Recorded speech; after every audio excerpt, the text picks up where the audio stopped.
Commander Vrel stood frozen on the observation deck, his forearms trembling as he watched the scene unfold on the planet below.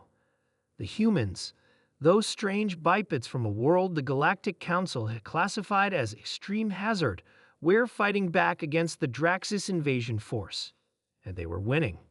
"Impossible," whispered Science Officer Telex beside him. "The Draxis have conquered 17 systems. Their armor is impenetrable to most energy weapons." Vrel could only nod, his throat too constricted with fear to respond. The Araxian Confederation had sent him and his research vessel to document the fall of Earth, to analyze how long the primitive species would last against the galaxy's most feared warriors. No one expected to be documenting a massacre of the invaders. Down on the battlefield, a human soldier leaped from a trench, mud-splattered and bloodied. In one fluid motion, the soldier hurled a small object that stuck to a Draxis tank. The explosion that followed sent shrapnel in all directions, cutting down 3 Draxis warriors. The human was already moving, sliding beneath another tank and planting something underneath before rolling away. "They call that a grenade," explained Communications Officer Mila, who had been studying human transmissions. "And the other device is what they term an improvised explosive device. They've been using such things for centuries." Vrel's tendrils curled in disbelief. Centuries? They'd fight with explosives that close to themselves. The battle below continued to unfold with horrifying efficiency. A squad of humans moved through ruined buildings, communicating with hand signals. They used the terrain as cover, appearing and disappearing like ghosts. When they encountered Draxis soldiers, they didn't hesitate.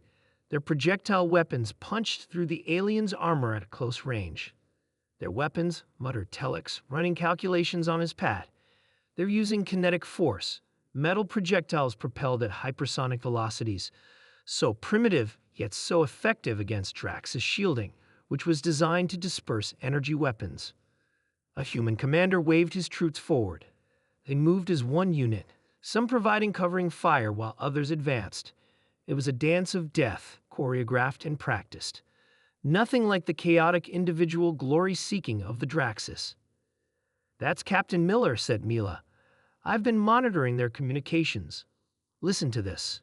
She activated the ship's speakers, and a calm, steady voice filled the observation deck. "Alpha Team, flank right. Bravo, maintain suppressive fire. Charlie, get those mortars operational. We push forward in 3 minutes. No panic, no fear. Just methodical coordination." "They're using something they call combined arms tactics," Mila explained. "Different weapon systems working together. They've been refining this for millennia." Vrel watched as human aircraft streaked overhead, dropping precision munitions on Draxis positions. On the ground, soldiers used handheld devices to call in the strikes. The level of coordination was astounding. "They evolved on a world with thousands of predator species," Telex said, reading from his database. "Their entire history is warfare, not just against other species, but against themselves. They've had conflicts killing millions of their own kind. A new group of humans appeared on the battlefield. They wore white symbols on their armor and ran directly into the line of fire, pulling wounded comrades to safety. Medics," Mila explained. "They'd risked their lives to save others." Vrel couldn't comprehend it. The Draxis left their wounded to die honorably. Most species did. But these humans valued each life, fought harder to protect their own. The battle turned when human reinforcements arrived in armored vehicles. They deployed in a semicircle, creating a wall of firepower that forced the Draxis back.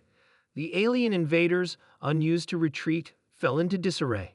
Their vehicles, Telex noted, so simple. Internal combustion engines, armor plating, treads for difficult terrain, but the way they use them. Vrel nodded. It's not the technology, it's the application. As night fell, the humans didn't stop. They used devices to see in darkness, continuing their relentless advance. The Draxis, whose species evolved on a world with 3 suns and no concept of darkness, were completely unprepared. By morning it was over. The Draxis survivors were in full retreat, their fleet breaking orbit. The humans had lost many, but they had prevailed against a technologically superior force. We must report this to the Confederation, Vrel said, his voice hollow. The humans, they're not just survivors of a death world, they're products of it.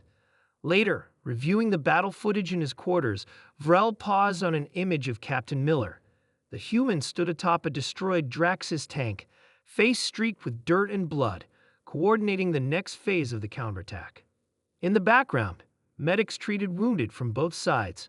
Engineers were already repairing damaged infrastructure. Vrel drafted his report to the Confederation with trembling hands. The species known as humans does not simply endure warfare. They mastered it through necessity. Their tactics are born from millennia of conflict on a world that tried to kill them daily. They fight not as individuals seeking glory, but as coordinated units with specialized roles. They adapt to their enemies' weaknesses with frightening speed. Most concerning of all, what we witnessed was, by their historical standards, basic warfare. Their historical archives speak of far more devastating weapons they have agreed among themselves not to use. Recommendation: immediate diplomatic outreach. The humans must be allies, never enemies. What they consider basic survival skills would be our extinction. As Vrel sent the report, he gazed once more at the blue-green world below. For the first time in his life, he was grateful to have evolved on a peaceful world and terrified of those who hadn't had that luxury.